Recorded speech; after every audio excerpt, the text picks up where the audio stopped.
জিওরল্যান্ড চ্যানেলটিতে সকলকে স্বাগত জানাই প্রিয় বন্ধু ও শিক্ষার্থীরা। এই মুহূর্তের সবচেয়ে গুরুত্বপূর্ণ তথ্য, বাংলা শিক্ষা পোর্টালের মতো মাদ্রাসাগুলির জন্য বিশেষ পোর্টাল চালু করতে চলেছে রাজ্য শিক্ষা দপ্তর। নাম দেওয়া হয়েছে মাদ্রাসা ম্যানেজমেন্ট পোর্টাল বা মাদ্রাসা ম্যানেজমেন্ট সিস্টেম।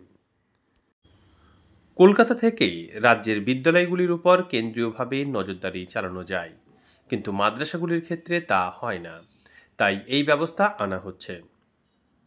মাদ্রাসা ম্যানেজমেন্ট সিস্টেম বা MMS পোর্টালে পড়ুয়া শিক্ষক সহশিক্ষক সহ বিদ্যালয়ের সমস্ত ক্লাসের মার্কশিট ও অন্যান্য তথ্য মিলবে ও ডাউনলোড করা যাবে। ছাত্রছাত্রীদের তথ্যও মজুদ থাকবে। পশ্চিমবঙ্গের কোথায় কোন মাদ্রাসায় কতজন পড়ুয়া রয়েছে সবকিছুই থাকবে। এখান থেকে পড়ুয়ারা মার্কশিট, রিপোর্ট কার্ডও পাবে। মাদ্রাসা পিন করে তা তাদের দিতে পারবে।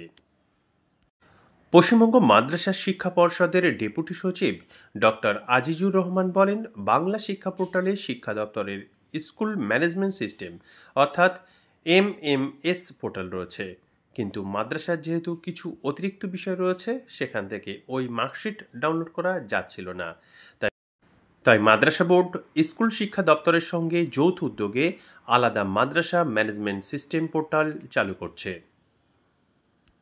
আপনার কি মনে হয় মাদ্রাসা বোর্ডের এই সিদ্ধান্ত অনেক আগেই নেওয়া উচিত ছিল? অবশ্যই কমেন্ট করে জানাবেন। সঙ্গে থাকার জন্য অসংখ্য ধন্যবাদ।